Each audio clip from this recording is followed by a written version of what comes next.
Welcome, colleagues. Thank you for coming. Thank you to our presenters today. We are talking today about a new report that's been published by the Liberalism Studies program in the Institute for European, Russian, and Eurasian Studies at George Washington University. The title of the report is Varieties of Exclusion, the European Far Right, and Gender and Sexuality Politics. Clearly a very pertinent topic in our times. I'd like to take a moment to introduce our speakers. Arian, apologies, is an Institute Associate at the Illiberalism Studies program here at GW. Aaron's work has focused on the political economy of populist, illiberal, and far-right movements, and in particular, their relationship with social insurance and the welfare state. Aaron has recently turned his attention to political theory of illiberalism and its relationship with other forms of radical politics. Again, clearly a very relevant topic in our times. We are delighted to welcome Neil Dafa as a commentator on the report. Neil has headed the European Parliamentary Forum for Sexual and Reproductive Rights since 2004. He also founded this organization with a select group of parliamentarians and with the support of the International Planned Parenthood Foundation back in 2000. This organization has a membership of over 30 all-party parliamentary groups on population and development issues. And Neil has also conducted in-depth research on anti-choice activity in Europe, publishing a report in 2018 that continues to receive worldwide media attention. Welcome to our speaker, welcome to our discussant, welcome to all of our guests. I'm going to mute myself and turn the floor over, Aaron, to you. Okay, perfect. Thank you so much. Thanks everyone for being here. Thank you, Dinah. Thank you, Neil. Thank you, John Krobeck, who has been so helpful throughout the production of this report. Also, thank you, Marlon Laruelle, our director here at the Liberalism Studies program, who does amazing work and has also been incredibly helpful throughout this report.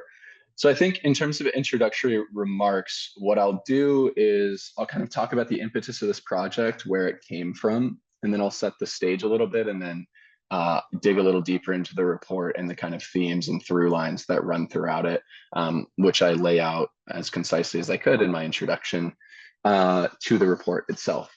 So first of all, where did this report come from? It's the culmination of 18 months or almost 2 years of work. It actually grew out of a different project that we did here at Illiberalism Studies, namely this one, the Culture Wars in Europe, which was a collection of articles about culture wars of kind of all kinds, education policy and free speech, environmental politics, all these sorts of things. But of course, it included gender and sexuality politics within it. And so this new report, Varieties of Exclusion, was kind of an attempt by us to systematize that and also to look at one microcosm of this broader kind of culture wars phenomenon, if you want to call it that, and look at it in a cross-country kind of comparative way.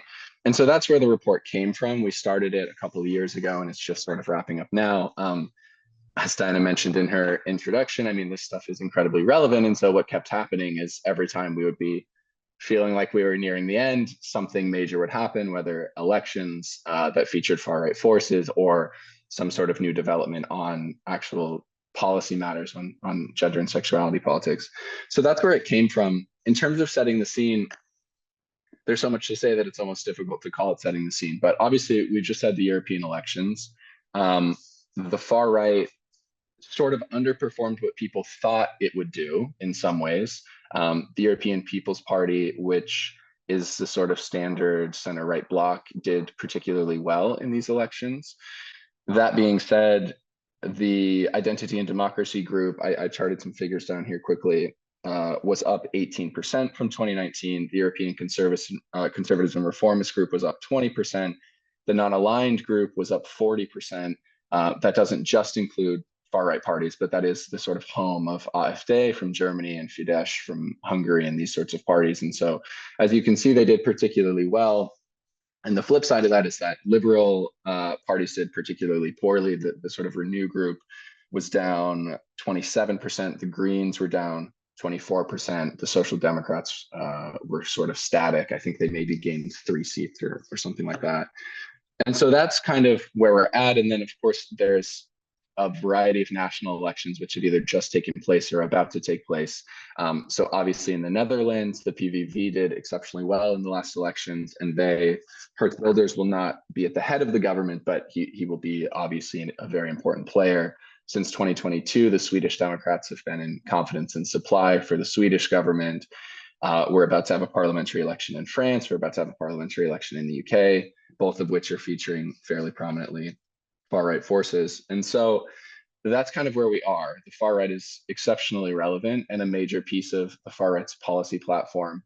In addition to the things which we hear so often about, like immigration and migratory policy and these sorts of things, gender and sexuality politics are part and parcel of far right politics from the very beginning, and they will continue to be. And so that's kind of the relevance of the report, I would say. To get into some of the, I think, themes and through lines that run through it, or maybe just for one more second to talk about how the report is structured. So each chapter features a different European country. And then within those chapters, there's an introductory section, and then there's a section that we call the legal landscape, which is particularly useful. It just lays out in very clear terms sort of the legal structure of the country. So when was same-sex marriage legalized, if at all? What are kind of the strictures on abortion access? How easy is it to legally get your preferred gender recognized? These sorts of things. And that's just a very kind of cut and dry section of the report. And then the final set of each chapter is about kind of the far right forces in the country, historicizing them a little bit where we could, talking specifically about how their positioning on gender and sexuality fits in with their broader kind of far right profile. And so within that, able to look at these 30 odd countries that we tracked in the report, we see a lot of similarities and differences, which again, I'll kind of outline here to get us started. So first of all, I think it needs to be said that far right forces are not reacting to entirely parochial circumstances within their countries, meaning they're reacting to a set of circumstances that can actually be traced across borders. And the reason for that is that processes, particularly of European integration, but also globalization kind of writ large, the NGOization of our politics and these sorts of things have meant that in general, sort of since the reunification of Europe after the Cold War, gender and sexuality regimes have generally liberalized for the past 20 to 30 years. Of course, it's patchy, there have been hiccups and these sorts of things, but that's been the trend. And that's affected every country in this report. And so everything, of course, has specifics. Every country has specific circumstances that the far right are reacting to, but they're also reacting to this kind of wider umbrella of causes that has happened in the past 30 years. And that means that there are a lot of kind of similarities as well as differences in the way that far right forces react. And there's quite a wide corpus of literature on sort of the transnational elements of the far right, how they share frames, how they share discourses, how they even share kind of policy measures. And so we clearly saw that in the report, that these parties, sometimes in a literal sense, some of these parties actually operate or organizations operate across borders. They have different chapters. So we see that in Moldova and Romania. We see that particularly with like outright neo-Nazi groups as well, the Nordic resistance movement and these kinds of things. They actually have different chapters of the same organization. But then you also see it in a more subtle way by adopting different frames and discourses and those kinds of things. So there are some differences, however, in how far right forces have reacted to this general liberalization, I would say. So typically in Western European countries, although not always, but that's kind of how it breaks down generally, we see far right forces employ tactics like femo-nationalism and homo-nationalism, which is essentially a way of far right forces ostensibly embracing women's and LGBTQ rights, but only insofar as they can employ them for other kind of exclusionary purposes. So this typically means othering immigrant groups, particularly Muslims and these sorts of things. So the tactic is kind of that, women are inherently in danger by these kind of reactionary Muslim forces. LGBTQ people are inherently endangered by these kinds of immigrant groups and these sorts of things. And so we, the far right, actually care about women. We care about LGBTQ people. And so we need to employ these kinds of highly restrictive, highly exclusionary immigration regimes and that kinds of thing. And so there's that kind of tactic. And then there's also a different tactic, which is just more outright homophobia, more outright misogyny. You see that in many of the post-communist countries. There's not kind of the valence of homo-nationalism or femo-nationalism as much. It's there in some cases, but not quite as much as in the Western European countries. But you do also see it within countries as well. So for instance, in France, you see kind of a split now between the National Rally and Reconquête, Eric Zemmour's party, where part of Marine Le Pen's de-demonization strategy has to kind of bend to ostensibly open up to women, to open up to LGBTQ people. And then you see the discourses of someone like Eric Zemmour, which are much more kind of cut and dry, much more misogynistic, much more talking about worries about the feminization of society and those sorts of things. So in the West, in the Western European countries, it's also complicated. You have sort of intra-contextual differences that come out in the report as well. Another difference that we see throughout the report is related actually to the first one, which is about the kind of differences in religiosity levels and in the kind of influence of institutional churches. This comes out particularly in the Orthodox countries, but in a country like Poland, you certainly see it with the sort of institutions of the Catholic Church as well.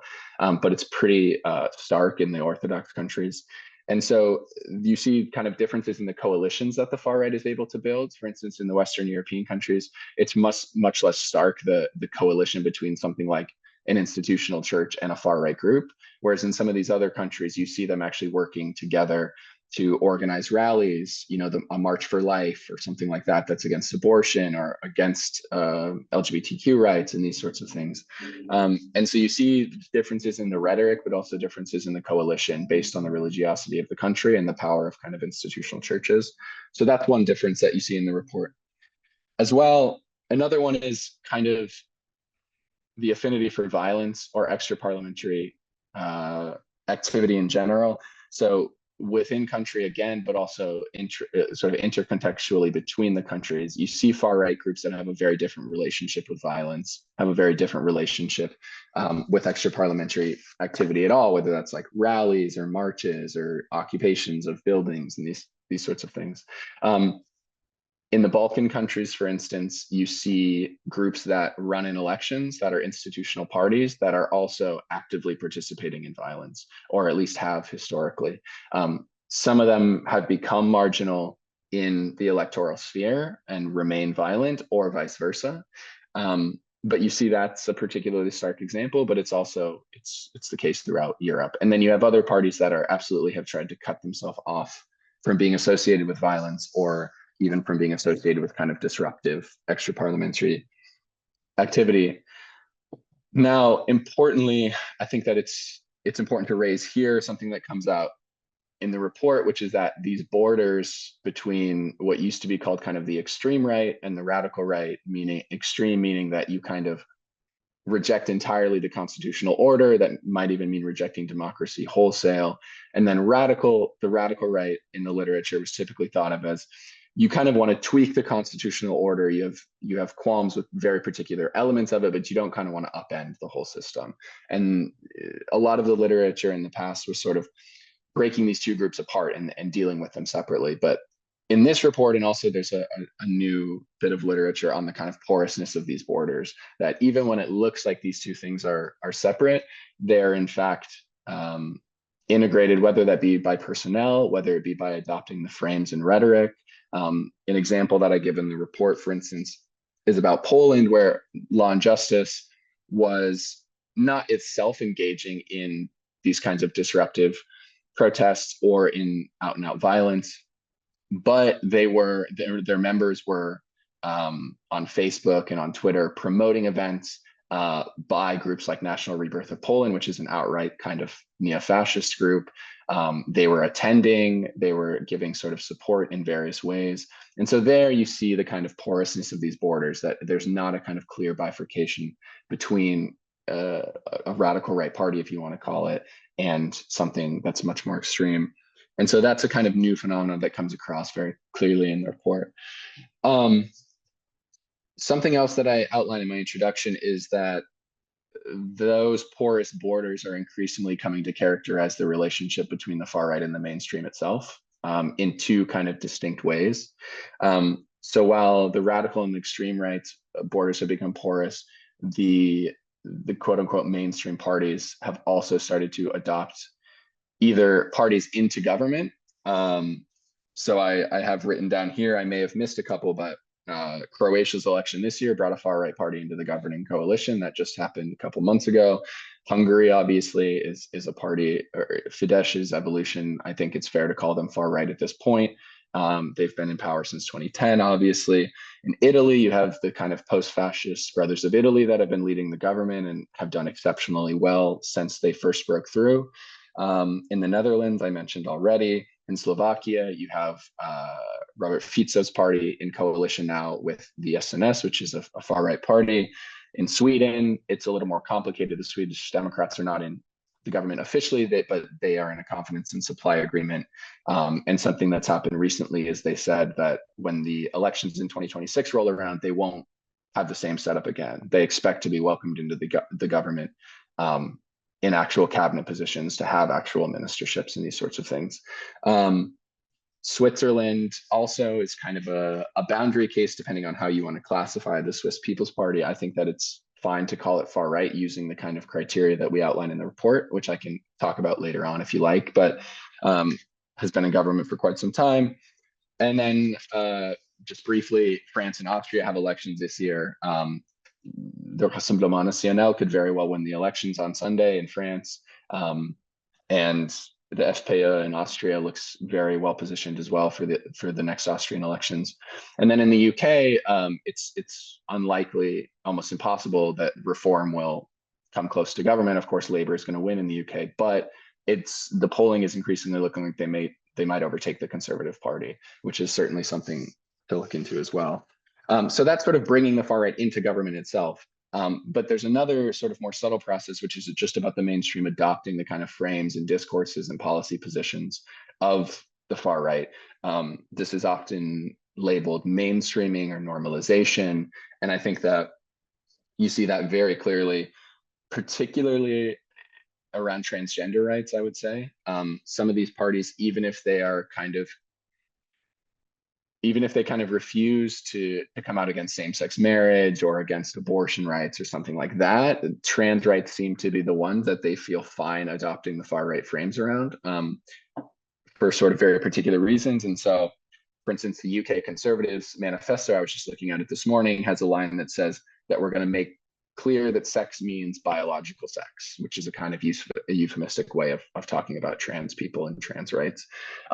In France, the sort of Macron's coalition, their manifesto doesn't really say anything about it, but Macron has engaged in this rhetoric just a week ago where he said, the left alliance wants you to just be able to go down to the town hall and change your gender, basically, which is kind of this invocation of transphobic rhetoric about, like, they just want you to be able to change your gender willy-nilly and whenever you want, and it's this kind of unstructured thing.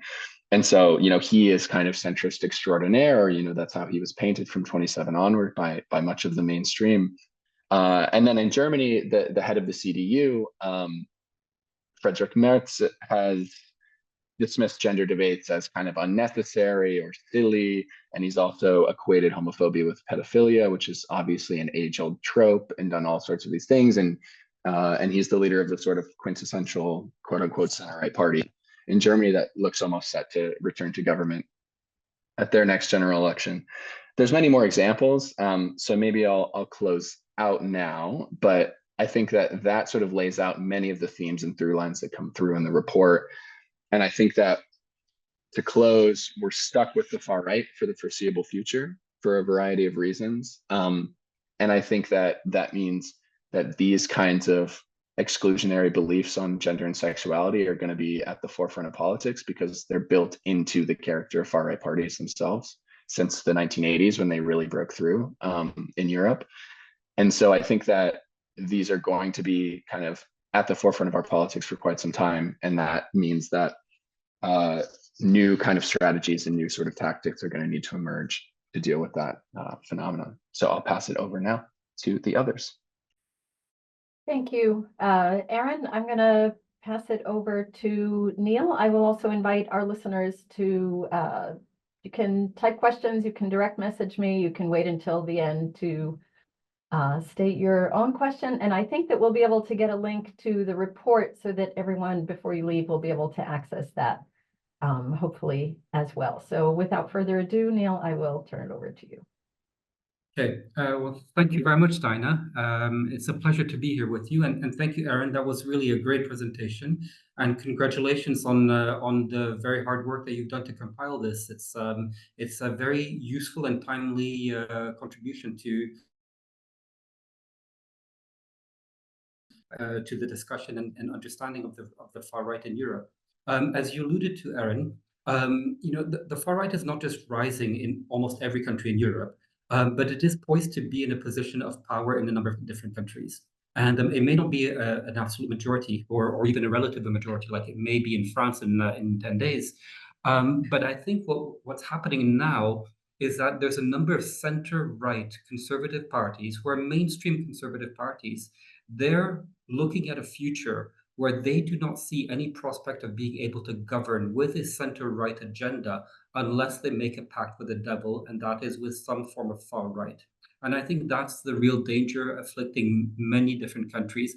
And I think this is why this report is such a useful contribution, because it sort of catalogs per country what the problematic background and history that a number of these far right or hard right or radical right parties have had in a number of different areas, and your report focuses really much more on LGBT contestation. So I think that's really very interesting, and this type of flirtation by the center right with the hard right, radical right or far right is really very real. It's just a few weeks ago where Commission President Ursula von der Leyen was actively courting Giorgia Meloni from Italy as a possible, perhaps not coalition, but at least informal partner to get a majority for a renewal of her position. And that was put an end to only by overt intervention by the SND, by the Socialists, the Greens, and the Liberals, saying, well, if you go with them, you cannot go with us. So I think this temptation is very real among many different center-right parties. So I think that this is really very important. Another interesting thing I think with this report is that by focusing on LGBT, we are able to see how, one, the idea of human rights and on an issue like LGBT in Europe, we thought it was almost given, where we just need to be patient, and eventually things will come about. We have a hub in Western Europe and Northern Europe, and then we just need to encourage the Eastern countries to gradually catch up with the rest. I think we're seeing that that's a flawed theory now, that there's active contestation and even attempts to roll back in every single country. Okay, and if I can take one example, which I was involved in last year, was in the Netherlands, perhaps one of the most progressive countries when it comes to sexual reproductive rights. There, the contestation flared up in early 2023, focusing on a young man who had won a book writing contest. It turns out his name is Pim Lammers. It turns out that this young man is also gay, and he, at some point in his career as an author, he had written a love story about a younger man and his coach. This then became the subject of a virulent social media campaign launched by anti-gender homophobic organizations, which was then picked up by far-right parties, including the Forum for Democracy. Among others, not so much the PVV, but so I think if something like this can happen in the Netherlands, it can happen in just about any other country. I mean, the Dutch, if they're anything, it's part of the national DNA to be open about sexuality, and their contestation was successful. I think another aspect of this report, which is very interesting, is that aside from the progress on LGBT or women's rights no longer being linear and we just need to let things happen, it also shows the shift in focus of the contestation and resistance to these rights. Whereas historically, we were used to this being a religious contestation. It went against the edicts of whatever church there is, Catholic Church, Protestant Church in some countries. And then there was also some element of cultural, social resistance that needed to be overcome, and that was done through education. I think now we're seeing that it's not just this that we're dealing with. In addition to having, very professional, well-organized anti-gender organizations, which this report doesn't deal with so much, but we also have seen that the shift that the locus of contestation now is no longer just social conservatism within society or even within the civil society space. It's much more within political parties, and that these political parties have seized upon this issue and are running with them. I think also maybe and now that we're looking at political parties, the way that I see how political parties position themselves on gender equality, human rights, LGBT issues, for me, usually there's at least like two different sorts, aside from the breakdown, as you pointed out, Aaron, in between ECR and the ID group in the European Parliament. We can also take a look at the types of far right or hard right political parties. There's some of the older ones, like Rassemblement National, La Lega, which were not traditionally hostile to LGBT rights or women's rights. I mean, for a long time, even just recently, Marine Le Pen was very ambiguous about abortion rights and was confronted with this ambiguity during the discussions on constitutionalizing the right to abortion in France. For a while, her number two, Florian Philippot, he's now has a separate political party. It turns out he was gay. So there was an ambiguity there, okay? But now we have a new generation of far-right political parties, and there they have anti-gender, anti-homophobic stances as part of their founding DNA. And I'm thinking really of Alternative for Deutschland, Vox in Spain, and we could also add Fratelli d'Italia, although that has a longer history in Italy. But I think we can see that there's the different far-right parties position themselves differently on these issues. But for example, in France, with Marine Le Pen being ambiguous on this, it left her niece, Marion Maréchal Le Pen, to take up space in this area. And then she joined Reconquête. And well, now there's been a French drama where she's re-left Reconquête to join her aunt again. But that's something specific. So I think that's also interesting to take note. I was glad to hear you mention the issue of trans rights being a potential entry point, because that's something I didn't see come out too much in the report. But from what I can see, trans rights is the wedge issue that is being used in a number of countries where they know, I mean, far-right anti-gender actors from civil society are strategic and rational actors. And they are able to sense that in some countries, attacking LGBT rights frontally will not work. But trans rights, that's still an open question. And we see this being used as a wedge to recontest a number of different issues. We see this being done very, very successfully in the United Kingdom, and also to varying degrees of success in Spain, and it's happening in Nordic countries, and also to a certain extent the Netherlands. So I think that was interesting. I mean, another potential entry point that we see happening in different countries is simply the use, and you see this also in the United States, is invoking things that are being woke, okay? As we know, woke means nothing. There's no value to that word, but it is a way of denigrating things that one finds displeasing. And we see that being floated as a balloon by different far-right parties or hard-right political parties to see if it's going to work or not and what they can get away with. Let's see. I mean, I think those were the main thoughts that I had here. I think, for me, I think this report is, as I said, is really very interesting as a catalog of the track records of these different political parties, so that we can remind ourselves what they have done if and when they will be tempted, or the center right will be tempted to work with them. So I think it's very useful in this respect.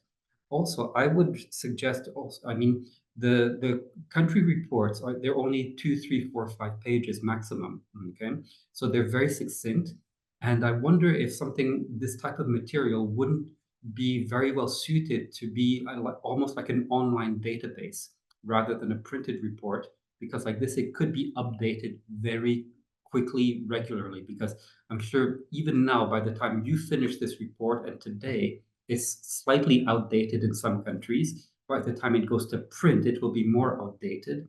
And so having that type of thing would be extremely useful. So I don't know if that's something to consider. Also, I would suggest maybe reading this report, or at least having it in combination with two other publications which come to mind in this. One is, it's by now slightly outdated. It dates from 2017, which is anti-gender campaigns in Europe by Roman Kuhar and David Paternot. And they're the ones that really track the rise of anti-gender campaigns, the contestation of gender equality. And what they do is look more at the civil society aspect.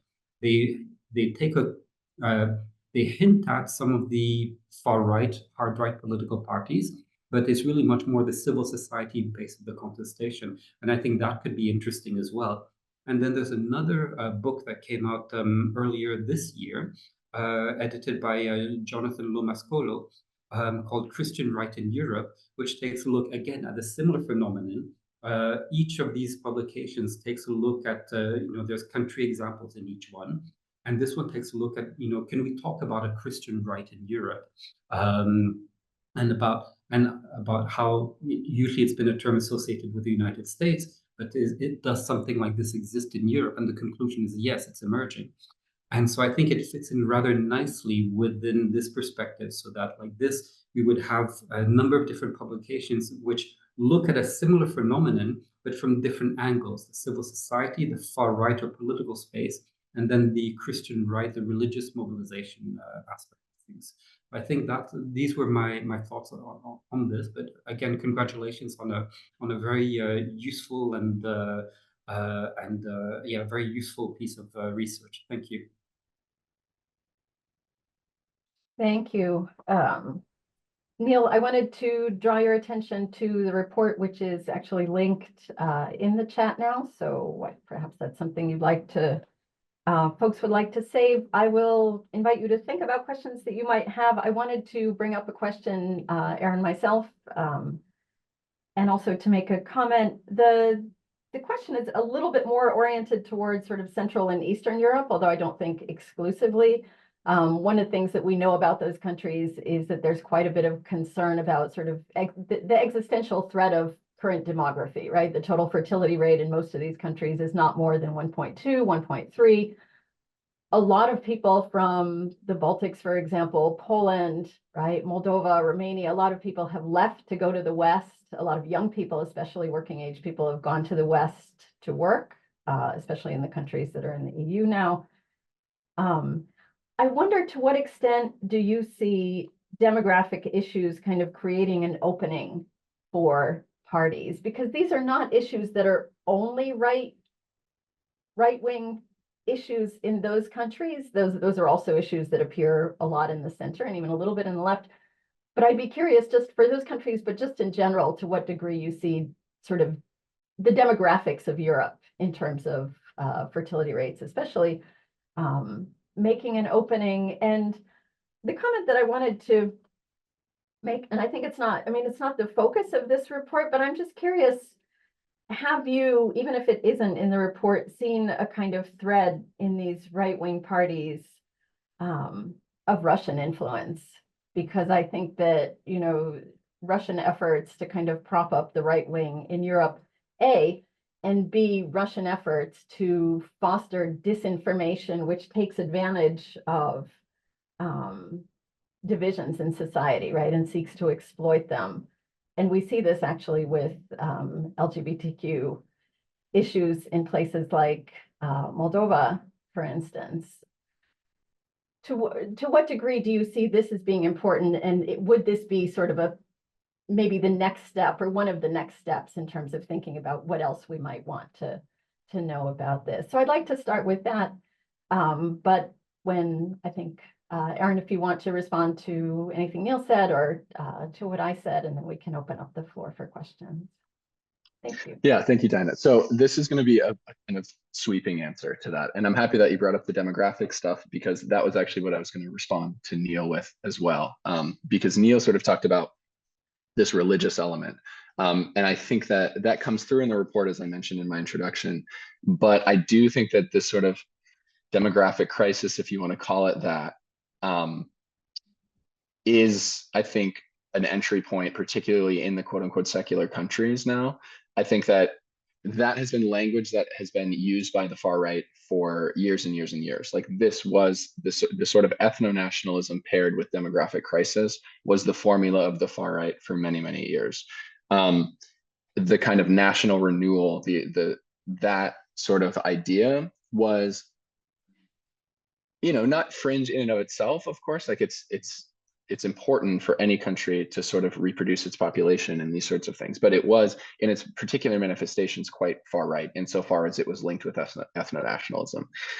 But now that there is a sort of genuine secular decline in fertility rates and these sorts of things, it's becoming much more, I think, mainstream. And I think that it's an entry point into these issues for people that are not religious necessarily, that are quite secular, but do worry about the sort of continuation of their kind of culture as they perceive it. And I think that can lead people very quickly into worrying about these sort of gender and sexuality issues in a way that they wouldn't based on religious sort of reasons or mores or anything like that. But it's a kind of cultural reproduction that is, I think is becoming increasingly popular even amongst the quote unquote mainstream. And actually, this is why I said it was going to be a sweeping answer. I think that in many ways, you sort of raising the specter of Russia is really important here. So I think that I'll set this aside for one moment. There is the question of sort of direct Russian influence, and that comes in the form of disinformation. It also comes in the form of actual loans to some of these parties. Famously, the National Rally in France was reliant, and you have a kind of, or you just have a natural affinity between a party like Fidesz and the kind of Russian narrative on things like the war in Ukraine and these sorts of things. So there's that, which is a little bit more direct. But I think now, because of the war in Ukraine, the kind of specter of Russia being a threat again for the first time sort of in 30 years. Even after Crimea, it wasn't really there, right? But now it's real. And I think that has sort of instigated a civilizational turn in European rhetoric, even amongst the mainstream. The most famous example of this is, of course, Joseph Borrell's sort of what became known as the jungle in the garden speech. Emmanuel Macron has really leaned into this civilizationalism. And so why that's related to the demographic crisis is that it's an understanding that Europe is under threat. Europe needs to be strong. That means having a strong population. It also means, of course, investing more in the military and things like this. But I think that threat from Russia, the perceived threat that Russia, poses towards Europe, is an entry into some of these things. It has various manifestations. I mean, like weirdly across European countries now, you're seeing a sort of focus on national service. So in the UK and in France as well, and on kind of like having a mandatory national service. And the sort of reason for that is the sort of perceived threat that Europe is under. And so, but I do think that has a demographic component as well. Like Europe cannot defend itself if it cannot reproduce its population and have a strong enough economy that it can funnel money into its military, whether at the national level or, there's always these kinds of talks of a European level security. And so those two things are related. So that being said, on your question specifically about disinformation, it's not so much in the report, but during the research phase of this, it certainly was there, particularly in the post-Soviet countries or the sort of countries that were in the Eastern Bloc in general. I mean, the other thing to keep in mind is that some of these countries, like Moldova and they have breakaway, or Ukraine, obviously prior to the kind of full-scale invasion. I mean, they have breakaway territories that not only are influenced by Russian in indirect sense, they have Russian troops on the ground in these territories within the kind of contiguous borders of a country. And so it's fairly easy to see the influence, and you have Russian-speaking populations that get their news specifically from Russian language channels that, of course, or not necessarily, but in many cases, tend to toe the line that the Putin regime puts out there. And so, yeah, I do think it's a real problem. And I do think that it intersects with what I was talking about with the sort of orthodox component. And I think that the civilizationalism is natural, I think, in some sense, from the leaders of the European mainstream. I think it also, however, is going to, in the future, not to sort of predict, I think it's one of those things that's very difficult, because I think that leaning into the civilizationalism is going to kind of increase these tensions that are already there and already bubbling up. And I think that it's going to lead to a situation where these sort of frozen conflicts or these sorts of things are going to become much more stark, because there will be a much more stark choice to make. And so I do worry about that. That's not particularly relevant to the demographic question you asked, I know, but I think that just that kind of broad answer is what I can give you. That I think that it does matter both in the direct sense of disinformation and influence, and then in the indirect manner of Russia as a threat, and therefore Europe needing to kind of be strong, renew itself, these sorts of things. I think that is a sort of secular entry point into these questions of demography, which then have implications for gender and sexuality rights. I think it's just, that's a clear kind of line to me. But maybe Neil has something to add, I think. Thank you. Neil, go ahead. Thank you. Yes, so on demography, this is something that we look at. And demography is used very much as an entry point by far-right anti-gender groups. Now, first of all, concerns about demographic decline are entirely legitimate. When policymakers are seeing their country potentially shrink in population by 10, 15, 20% within the space of a generation, this poses very legitimate concerns. And so it's normal that they should be taking a look at this. The question is, how do they take a look at this? One example is the demographic summits that were organized by the government of Hungary under the patronage of the Katalin Novak, the former president, and Prime Minister Orban. There have been, I think, 3 editions of these international demographic summits. They bring together some heads of state, government, ministers, members of parliament, and then thinkers from elsewhere. If we take a look at what are they talking about and who are the speakers at this international demographic summit, we can see some of the policy solutions that they're proposing. One of the speakers that has appeared several times has been Sharon Slater from Family Watch International, known in the United States as being one of the most prolific or prominent homophobic hate group purveyors coming from the US and going across the world talking about how bad LGBT rights are. Another actor present at this demographic summit is the Alliance Defending Freedom. Alliance Defending Freedom International. They were behind the legal case that overturned Roe v. Wade. Another one of the speakers is Jaime Mayor Oreja. He is the president of One of Us Federation, the European Union's largest anti-abortion NGO federation. So when you're talking about demography, again, an entirely legitimate subject, where you place as keynote speakers people against abortion and LGBT rights, we can already see the direction that they're going in, okay? So that's on demography. Then you asked about Russian influence. I would say maybe we need to broaden it out to foreign or extra-European influence, because on the one hand, there is Russian influence that's been quite well documented. And in addition to what Aaron was saying, there's this group that works in Russian called Dossier Center. They have their archival material and first-hand material about efforts by Russian actors to infiltrate and interact with far-right political parties all across Europe. So that's quite well known, okay?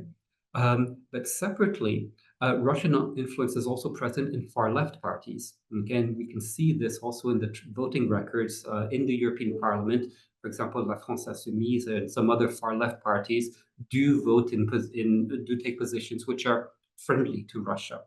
But I would say Russia is not the only actor here. And I would say as much of a concern for me as the Russian actors would be the US actors, okay?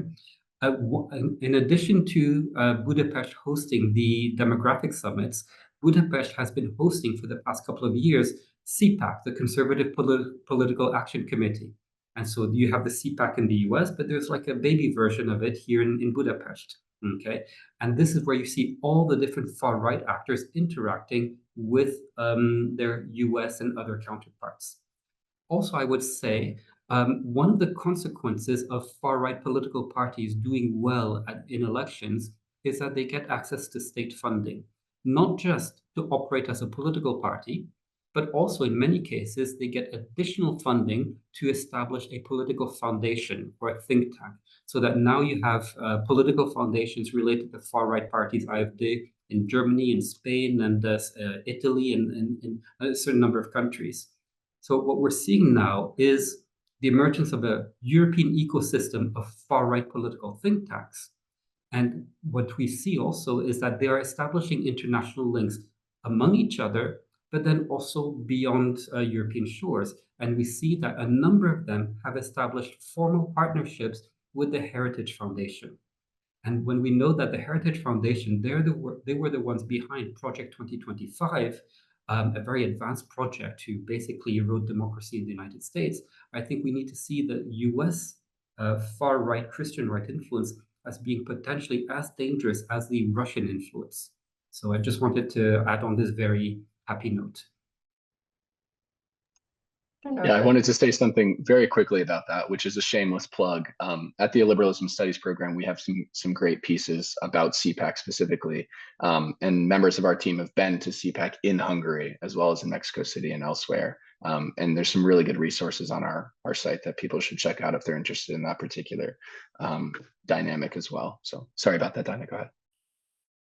No, thank you. That's very interesting, actually. I will look that up myself. And I wanted to say, Neil, you said something, in a way, it was sort of a restatement of what I think I already know, but your point that the way that many of us, or I guess I can only speak for myself, somehow thought that the evolution of women's and LGBTQ plus rights was linear has been kind of completely wiped out, I think, in the last, not quite decade or maybe decade plus, but I think I hadn't thought of it quite that way. And I think that that's a very astute way of, articulating that particular point.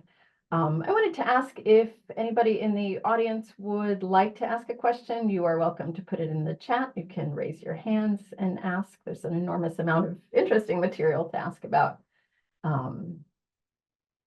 Does anyone have a question at this point?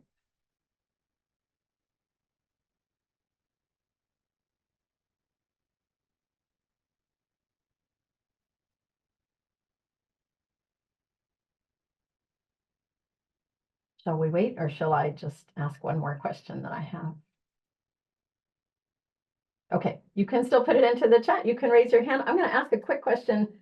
Aaron, as this is one of the sort of opening points in your introduction where you put the post-material political climate is hegemonic across the continent. And I wonder if you could just very briefly explain a bit about post-materiality as a dominant feature, because I think that a kind of response to that would be, well, but everyone I know, and I know that's the case here, but I have friends and family in Europe too, is complaining about prices and inflation, right? So what does it mean to frame this as a post-material moment instead of a moment that is really being shaped by, inflation or greedflation or, a lot of the sort of economic shakeup that has been caused in part by the war in Ukraine, but certainly by many global conditions post-pandemic?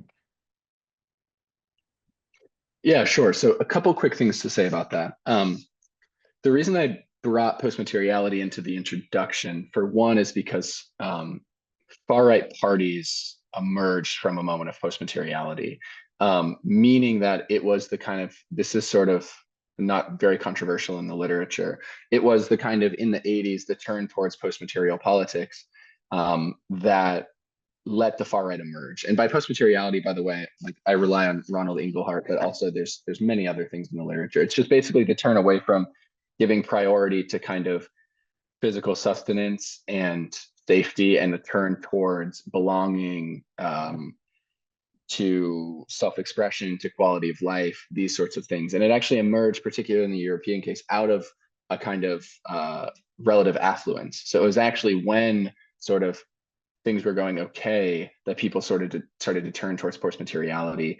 And so that's when you get the emergence of not only far-right parties, but things like green parties, and in some cases, the sort of re-emergence of liberal parties as major kind of, particularly social liberal parties, as kind of major players on the scene, as opposed to what had been dominant since the post-war moment up into the mid-1980s or so, which was essentially social democratic parties and Christian democratic parties. And that was kind of it for 35 years or so. And then you get the emergence of all these different parties. So I sort of invoke it in that sense, just because the far right, you can't talk about it without talking about its origins in post-materiality. Now, to your question, why I say that it's hegemonic, I think that now, with affluence in some cases declining, with real kind of material problems coming to the fore, really since 2008 in some ways, but then also with COVID, and then a very acute problem that came out of the Russia-Ukraine war, which is that, you know, you call it different things in different countries, but the cost of living crisis, the energy crisis, all these sorts of things. These things are definitely back on the menu, and I try and hint on that. But I think what's telling is that so often these material issues are presented, the discourses around them are presented not in sort of explicit material terms, but rather as they appear as different problems. And so the material questions get funneled into discussions about sort of immigration and sort of our way of life, and how those things are under threat, right? Like, we have a cost of living crisis, and we have migrants who are using up all the public services and these sorts of things. Or in fact, they get turned into these things that relate to gender and sexuality. So we have a real sort of, as we talked about earlier, a demographic crisis, right? And why is that? Well, it's because, you know, and you see this not so much in the mainstream, but this is really the far right line, right? It's because everyone now wants to be gay or trans or non-binary or whatever, and we don't have this sort of ability to reproduce our societies. And so what we need to do is then, to make up for that gap, we need to like pump, you know, our societies full of immigration and all these sorts of things. I mean, this is like very strictly what far right parties talk about.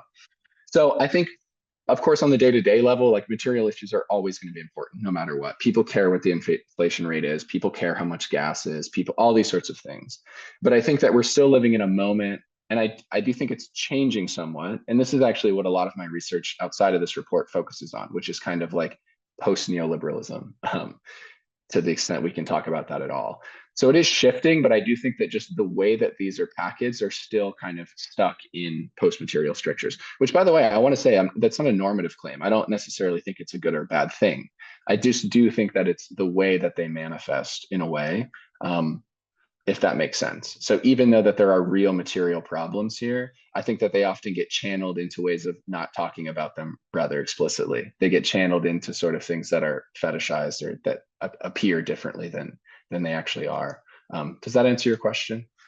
Yes, that's a very good answer. I think that's, I think we certainly see that in the US too. I wanted to share with you a question from Alexandra Novitskaya. Can you comment on feminist women's and LGBTQ organizing in Europe? Anything they've been doing to counter the anti-gender and far-right alliances? I think that's a really important question, right? What sort of resistance is there? I want to let Neil take that one. I think he's going to have a better hand on the pulse. Yeah, no, yeah, I'm happy to take this one. In terms of the feminist or women's organizing and LGBTQ communities, how are they organizing to resist and counter anti-gender far right? From my own experience, it's highly, highly context specific across different countries. So that, you know, what you will find working well in one country, you go to the neighboring country, you won't find anything at all. So when I take a look at some of the situations which I find rather uh, uh, that sadden me somewhat, is the use of anti-trans narratives, and how this has successfully divided progressive and feminist communities in a certain number of countries. So I think this has been one success of the anti-gender far right, and we can really trace this back, how within feminism there has always been a small component of it which has been trans-skeptical, but now, as of the past couple of years, it has really been seized upon by the anti-gender organizations to use this as a wedge to within broader settings. So I think that, and we see this in a certain number of places. On the other hand, we see that there's very successful organizing in a range of different places as well.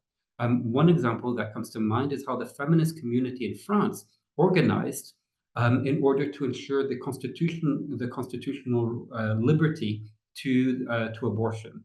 And part of this was the threat of the far right and anti-gender, so that fear was one of the propellers towards getting abortion in the French Constitution.